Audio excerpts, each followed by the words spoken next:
So I believe I'm going the right way. At the end of the day, Google Maps tells me I have a 10-minute walk across this little river here. I had no idea. I was at something like this a while ago, actually, when I went to go buy my mixer. And it was like this really sort of cool... I mean, these klongs have locks in them, which is crazy. That's actually exit 4 over there. So you could basically get out on exit 4, or where I got out at exit 3, which is right there by the police station. I'm gonna wait till these guys go by, especially the bus, and then I'm gonna venture here across the street to where I think I'm supposed to be going. And then, if I don't get lost, the next thing you see will hopefully be me being in the right location. Now, I don't know whether this means they're setting up these tents over here. I mean, he's cleaning, but they do that all the time. So I may have stumbled into the beginnings, the setup,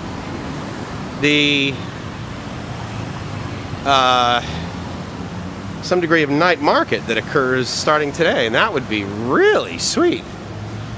That certainly was not on the schedule, and is more than welcome. Man, it is nice over here. I mean, look at these sidewalks, for God's sake. They must power wash these things. This is really great.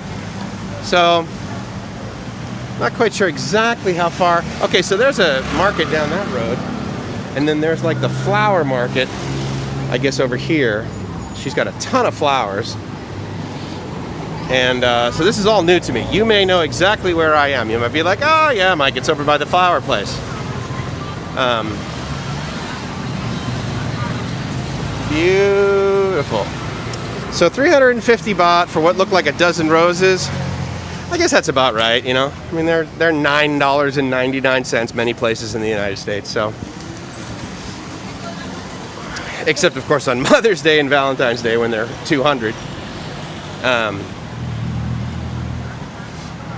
Which, you know, brings up an interesting point. I understand the frustration that people have when things aren't, in their mind, quote-unquote, fair.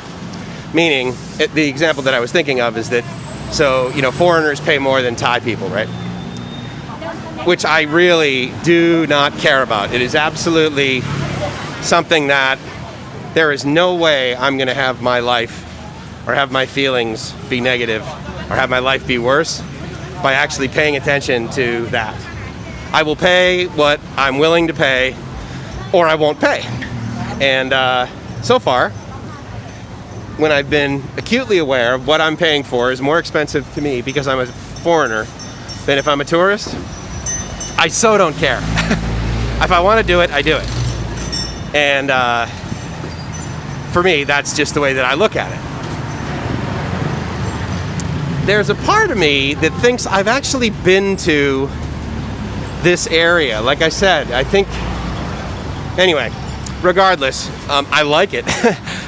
There's been plenty of things that I've done before that I've completely forgotten and had absolutely no memory of doing it. Sometimes with Gracie, sometimes without Gracie. And then I come back to it and I'm like, oh my God, this place is so gorgeous. How come I haven't been here before? And then I go back and watch a video from 3 months ago and I'm like, wow, I actually had a good time that day. I'm having a good time today too. This is amazing. I focus on the positive, and for whatever reason that shows up. So I don't know how that works, but you know what? I really don't care because I love the results. So yes, this is obviously like, you know, the flower section of Thailand. I gotta see what I gotta do here because I don't know where I'm supposed to walk, so hold on. Okay, so I double checked on the map and it looks like this park over here is basically the further, let's see, the further north part of it. This is north, and then the south end is all the way down there, and this park is potentially the beginning of where I want to go. Now, it's a park, and I think at the beginning of the park, there's the park, and then after the park, there's the bridge. And that's, I believe, a tribute to Rama 5. Apologies if I'm wrong there. But I believe I continue to, like Google says, walk around this thing and then walk down there. So when don't I trust Google? I mean, come on. All right, so I'm not completely clear where I'm supposed to go, but I think what I'm going to do is I'm going to cross the road and then go up this way. So that's like the Rama 5 Park there, and I think, in theory, you're supposed to be able to like walk there and then go up. But, so the other reason I'm like, I can't walk there is because they have the barricades up over there. Which is, I don't know why that is, because all of the public parks are basically open as of July 1st. And it's also my experience that on Thai holidays, it's, things are like even more open, meaning that like they'll have, additional people like selling things in places. So anyway,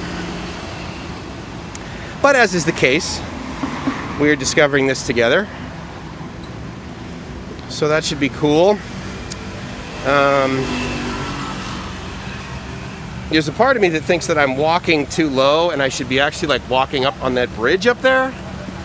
But not totally sure. The good news is that what I see that you might not be able to see through here, over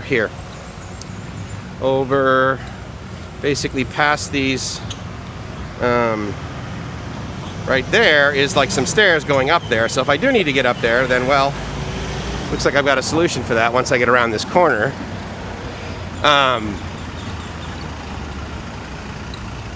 And just so you know, this goes over the Chao Phraya River, and so I am close to that.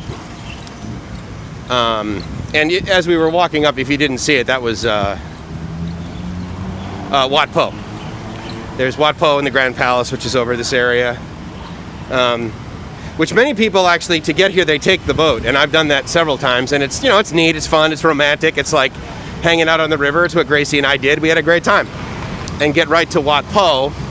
Additionally, once you get off the boat, sort of near there, it's very easy to get to Khao San Road. If you have any desire to do that, I have zero. So that's absolutely a road up there. There's no like, that's for cars. That's not for walking.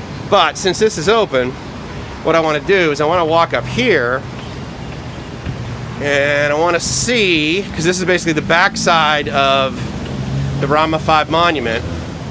Again, which is the top of that street, right? So I kind of want to see what's up here. Maybe get a better view of where I think I should go. This is a pretty spectacular bridge, my goodness. This is pretty elaborate. Maybe I'll just walk over here just to check things out. Why not, right? And then there's Waterroon, which is over there. And then, as you know, the ferries, that big white thing, and the ferries that go over to Grand Palace and Wat Po basically go right across the river from that, of course, is Waterroon.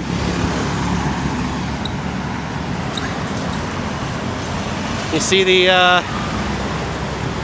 dual-hulled commuter boat, if you will, right there?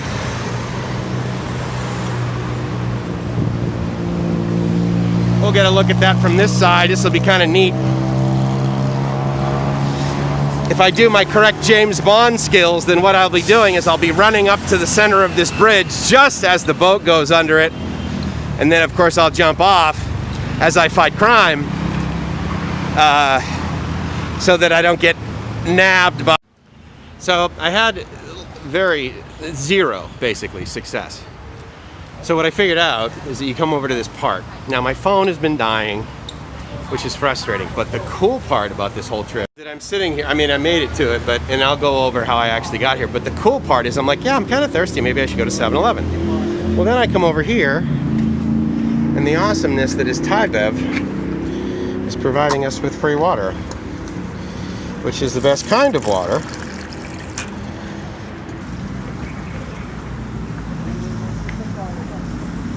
So this is fantastic. So I made it here, basically. And I'll go over how to get here. It's actually easy the second time, right? but basically that says compliments of Thai Bev.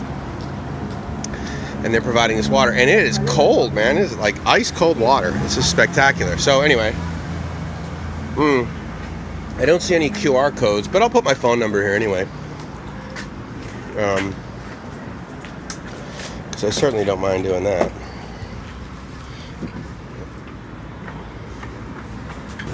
All right. So from there, I'm used to the QR code. I actually prefer it. I find it to be infinitely easier than having to handwrite my phone number, which, if you've seen my handwriting, you're like, Mike, that didn't help. So anyway, can you see that in the, even though the sun's there? Anyway, it says Chao Phraya SKYPARK. There's an elevator there. And this is what they've basically done with the bridge that was originally supposed to be for the train.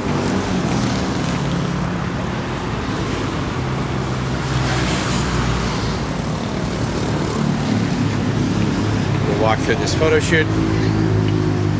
Get through here, pardon me. And we're good. So, man, this is like photo shoot central up here, man. And I don't know whether it just recently opened or not. I can't remember. Well, that's a pretty iconic building that you pretty much can't miss if you're cruising up and down the Chao Phraya River. But so anyway, it's really awesome that they did this with this. But to be fair, it's not the best park I've ever been to, right? But it certainly is an awesome one. That part I appreciate hugely. And so I think the point is that if you're ever over this way, which you likely would be, actually, because of course the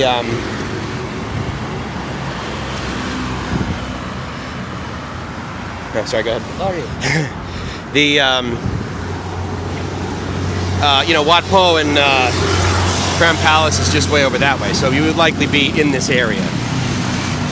Tons of bus service, and the nice thing too is that it's MRT accessible. And of course, if you can get to somewhere by the MRT, then you can pretty much get here anytime, and that's really nice. Guys, there's so many places in Bangkok I don't know about. Like, if you can't, so that golden, now you can't see it through the buildings, but at the end of the day, through those buildings there's a golden dome, and that's the infamous bar where Hangover 2, part of it was filmed. My favorite building in the entire world is that one all the way over there, which is the Mahanakhon, which looks like a completely broken, twisted building, which is gorgeous. So anyway, but bottom line is I gotta get a real camera. I gotta come back here with it on the gimbal, and I gotta do some longer term footage because this thing is just heating up like crazy. So clearly it's a fine smartphone, but it's not a good camera. So we'll go on from there.